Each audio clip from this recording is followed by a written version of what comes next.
This one's on mail-in voting. The coronavirus outbreak, so close to the election. I'm sure this mail-in issue was planned from the outbreak. The Dems have used the corona card as part of their arsenal, saying as they use the race card to their advantage. Disgusting, but true. Doesn't seem to bother the Dems to join the rioters. Protesters without masks and rub elbows.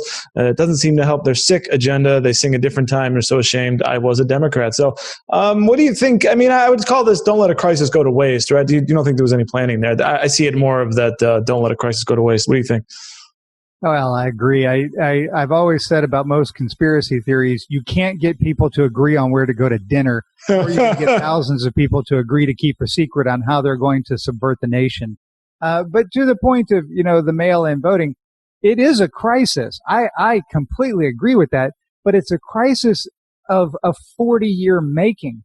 The mail situation is awful. And it has to do with this rickety thing that we call the Postal Service that's been running along on a can of tuna fish and a pack of chewing gum that we starve it of revenue and then expect it's going to work well. And we combine it with states who say, and by the way, there are several states that do this, you can request an absentee ballot the day before the election. How in the world is that going to get to the person and back in time? It's not. Well, we know why.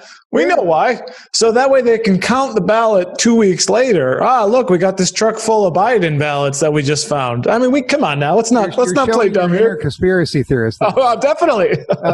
But to the point, everything in this life is a trade-off. Everything. And so if you want mail-in ballots, which I'm actually a fan of, if they were handled properly, right, make it to where they have to be requested at least 2 weeks ahead of the election, and they must be postmarked at least 7 days ahead of the election, and you will receive none closer than 2 days to the election. So if the post office doesn't deliver them, it's just out. Just out. And you have to start processing them as soon as you get them, which is the other issue. Several states don't process them until election day. And so they're by definition saying if there's a lot, we're not going to know until, at least the next day, if not several days later. So there's a way to handle it. Just recognize the trade-off and make it smart. Let's do that. Let's make it smart.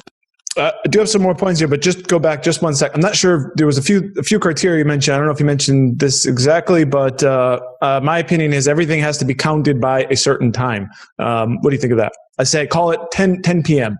After that, sorry, or just midnight or something.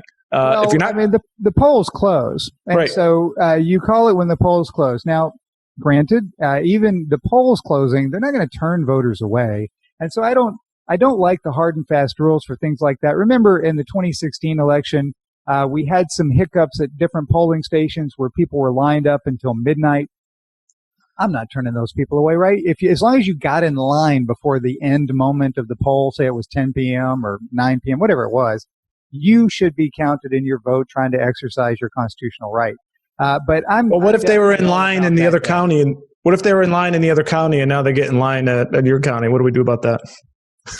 Well, they only vote once, Dave. Let's not start with the idea of Well, okay, so on that, in a way to maybe prevent my conspiracy theories from flourishing, this one, it says the only way mail-in voting could work is if every American citizen has a voter ID, an ID number on it. If a mail ballot does not have the ID number, they are not counted. If that ID number, okay, so this is basically the issue there. And the other one here is, basically voter ID. But to that point, and I don't disagree with that at all, we haven't done a good job of reconciling the idea of mail doesn't always go where it's intended. And so you move, and are you certain that your mail is going to follow you? Or are you certain that the voter election process in your county or parish in Louisiana is going to say, oh, that person no longer lives in the jurisdiction, so they don't get one. Right. And so there's some fluff in the system that we haven't worked out, that for absentee ballots, a few mail-in ballots, it's not a big deal. But when you start talking millions of mail-in ballots as an institution, this is a big deal. Yeah. I think I'm with you on that. It's just so funny the way we get it. I mean, the voter ID, and there's another comment here about pets and dead people voting. I think there could be, do we need a national system then? Is that what we need? Well, a national voter registration system. I don't know that I'm going there. I'm all about local control. Well, because then you start getting into the control of many things just creep up to the national level. It's the unknown, right? We're back in the Donald Rumsfeld world of the unknown unknown. Oh, God. It's like, well, what could possibly go wrong? Well, if I could estimate all the things that could go wrong, I would be a really smart guy, right? And so I would much rather control be as local as possible. Rodney, what if someone says they just can't get an ID? What's your response to them? That is not true. Anyone can get an ID. Well, we know it to be a fact that you can go down to your local sheriff's office, I believe. In Texas, it's the Department of Licenses or whatever does it now, and you can get an ID as long as you have paperwork on, whatever it is, your birth certificate, this, that, and the other. You say, well, I don't have those things. Well, very few people are not going to have access to those things. You can get them from your county of birth. You can get them, of course, Social Security card from Social Security Administration. So you can get those things. It doesn't mean it's easy. It takes some time, but guess what? It takes time to get a driver's license. Well, what if people say they don't have money for that? So this is a poll tax because I don't have money. I don't believe it cost anything. I don't know that for sure, but I don't believe you have to pay anything to give a government issued ID. I'm not sure. Well, for a driver's license, you do, but just a plain ID, I don't know about that. Yeah, a driver's license is a privilege that then pays for other things, roads, and all sorts of stuff. But just a straight up ID that's issued by the county, I'm not sure that costs anything. I don't have the exact. I think it would vary place to place. Should voting be easier or harder? I don't understand the question. Easier or harder in what way? Well, things like the hurdles of finding my birth certificate, maybe having to prove who I am to maybe register for some sort of a database that can verify me, versus expanding the franchise as far as possible, recognizing that there may be some people, but the idea of on one hand we have the secure vote. A verifiable vote, maybe even by a blockchain or something like that, but which may require citizens to do things like prove who they are beyond a reasonable doubt sort of a thing, versus let's just err on the side of expanding the franchise to as many people as possible, even knowing that maybe there might be some, let's just call it wiggle room in there. I don't see those as opposite.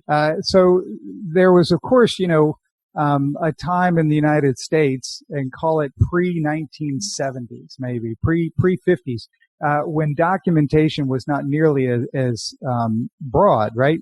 And so people did live without actual documentation of some sort. That's been a long time ago. That's been a really long time ago. And so you need a number to do most everything. You need a number. You need a Social Security number to get a job. You just do. You have to put something down. You put something. Although not everybody with a job has a valid Social Security number. There we go again.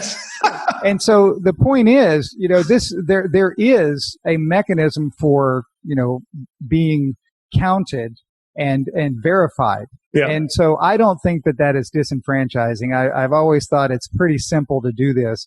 And so, we should require voter ID. I think it's pretty straightforward. Okay, great. Now, another wrinkle to voting, and we've got a comment here from Carol, who says, normally I'd want to vote in person. However, I'm likely to be voting by mail. Why?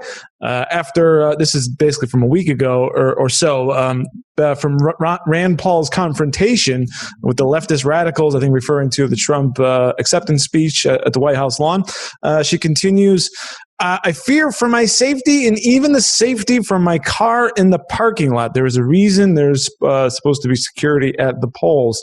Now, not this example specifically about people choosing to vote by mail because they're afraid of what might happen at the polls, but I think it's a legit question about what we might see on Election Day. It's my contention.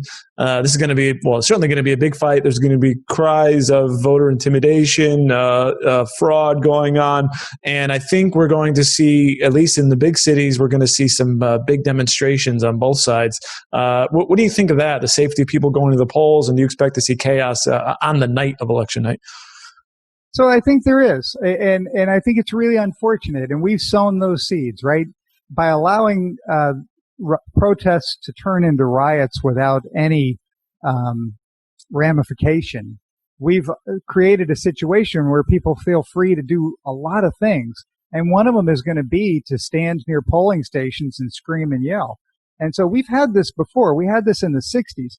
And so I think this is coming back, and it's going to be pretty ugly. my response to her, I like to vote by mail when I can. I don't live in a state where I can now. But I fully intend to vote early. I will not be standing in line on election night. Me neither. I'll pick an odd Tuesday afternoon to go to the polls and cast my ballot so that hopefully I don't have a line or have a short one and there's not anybody there. And it's going to be in the middle of the day. That's for sure.